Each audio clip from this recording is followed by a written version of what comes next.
Hopefully you liked what you saw in that tall kneeling session. I got a lot of information. I haven't started talking about it yet, especially to the people in the video. But I hope you took some notes about some things maybe you want to do. Either way, by exposing them to tall kneeling with the kettlebell up front and in behind and having them rotate left and right, we got to see how their pelvis and their T-spine shoulder girdles interact when they move. I got to check their breathing and everything like that. And they, believe it or not, got to experience a baseline.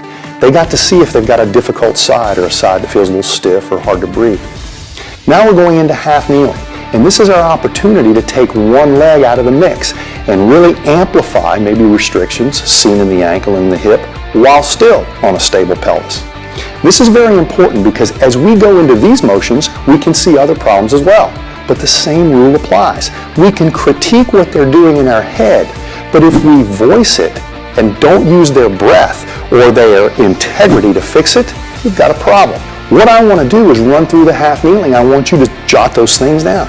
And then we circle back around and revisit tall kneeling because now we've worked on the upper, we've worked on the lower, we put it back together. Why? It's their baseline. They know how it felt the first time.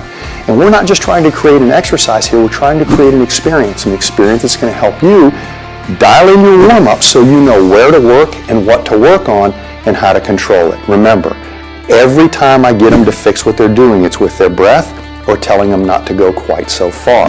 Because if you go further than you can control your motion, your mobility and your stability do not match. At the very end, I summarize this and show you how to talk to a client about this experience and relate it right back to things like their movement screen or even their training.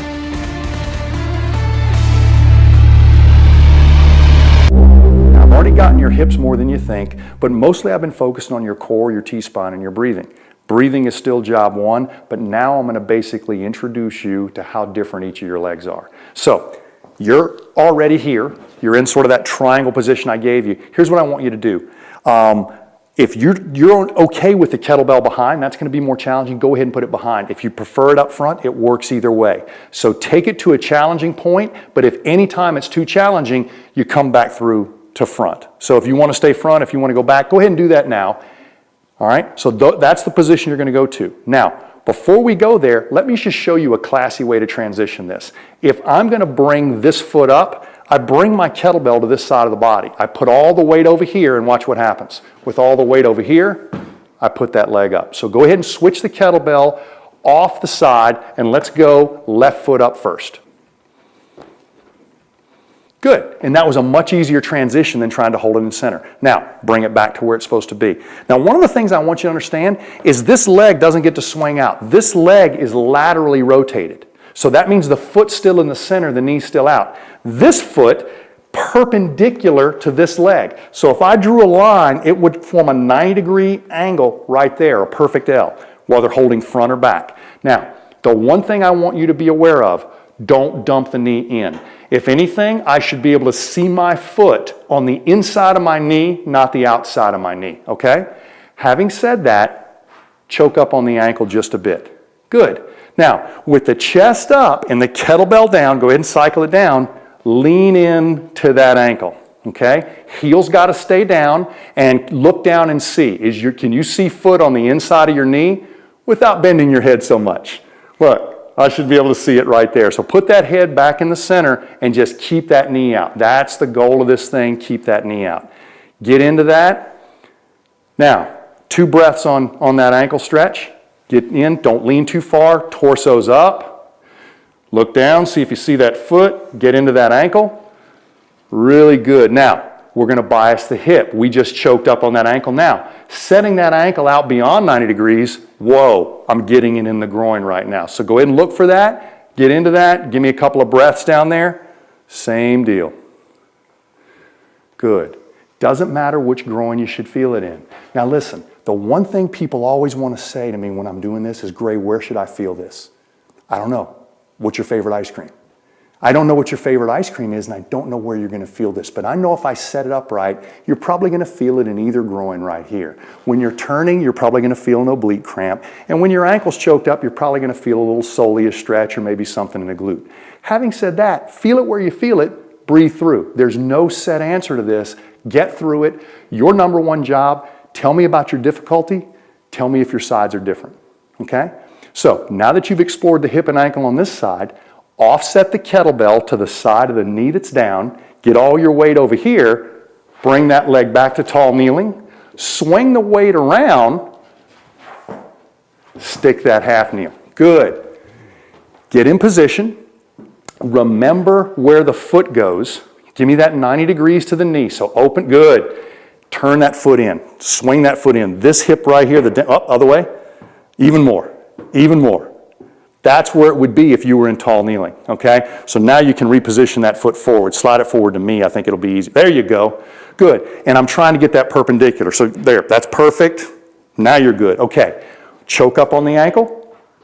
Now, torso up, chest up, using your breath. Push the kettlebell down. Make sure those traps got no tension. Show me your ankle. Let's go.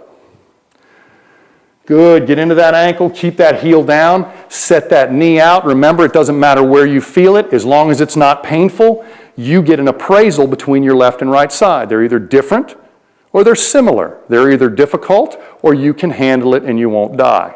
Good enough. Come on out of there. Hit it one more time.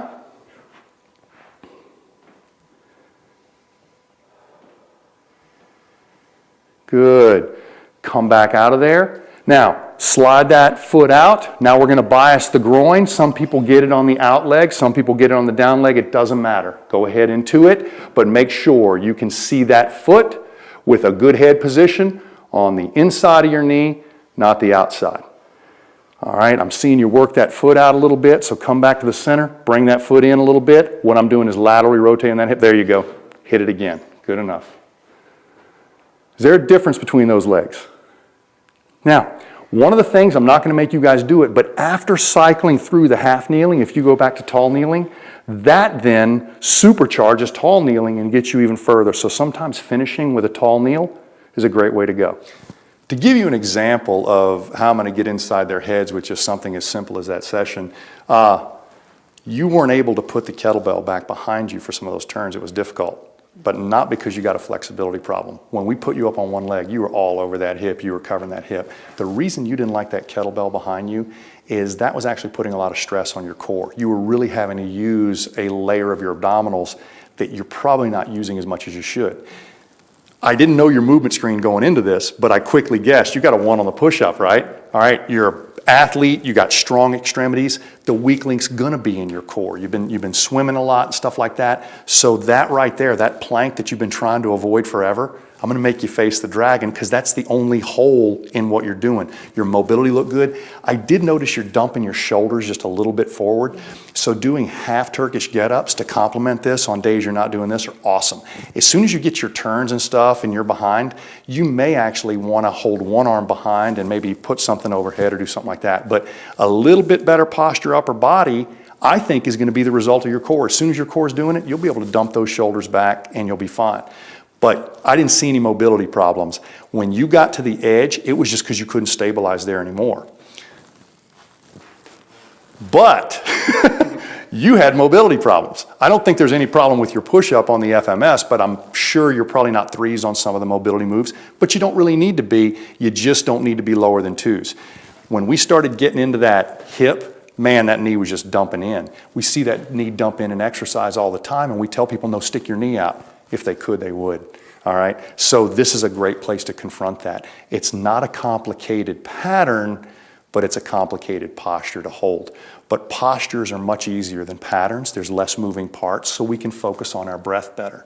As soon as you get good at these things, you'll actually be able to control your breath during exercise. But why would we try to control breath during exercise if we can't even control it during a posture or a stretch? So we use these opportunities to reset our breath just like we do to get some flexibility. But I swear to you, you could have spent an equal amount of time on a foam roll and not felt this flexible. Would you agree? Simply breathing into that T-spine. Secondly, I made you revisit your T-spine because half of your turn with your mobility is your hip problem. So once we went through that half kneeling, I wanted you to go back to that T-spine and see how much they complement. I want you to close that learning loop every day. I would say that it's more important for the first 2 weeks of doing this Make this your warm-up in every workout. Even if it shaves a set of everything off your workout, you're going to be better served by this. As soon as that's a piece of cake for you, I think you can even drop that or just revisit on a rest day or a regen day and convert this into maybe some of the overhead carries we worked with, front rack, suitcase carry, just walking and stuff like that. But once it's easy, you can revisit it once a week and remind yourself to breathe and you'll be fine. But I think a lot of the flexibility problems that I know you've been working on for a while, they actually get better from this point on. Not because you're not gaining more mobility, you're taking the mobility, but now I'm forcing you to hit save on the document. I'm forcing you to breathe while you're using the mobility. That hits save on the document. So you could worry about your push-up, but I literally think if you never did any push-up stuff and simply own this, your push-ups get better without training the push-up. It's already a bad pattern. All you're going to do is perpetuate the mistake. Don't even remember the way you used to do push-ups. Don't do push-ups for 2 weeks. Forget push-ups. Do this, and then one day, just try the push-up. And I think you'll at least bump one number without focusing on it, okay? Revisit the screen in a couple of weeks. Those things that used to give you maybe an asymmetry score or less mobility, see how much this covered in a general routine. We can still go specific with the screen, but in so many cases, this is user-friendly, it's simple, and on a day you miss the workout, right in front of the TV set, sandbag, plate weight, dumbbell, kettlebell, kid, pet, watermelon, doesn't matter, hold it. I think it'll give both of you what you need.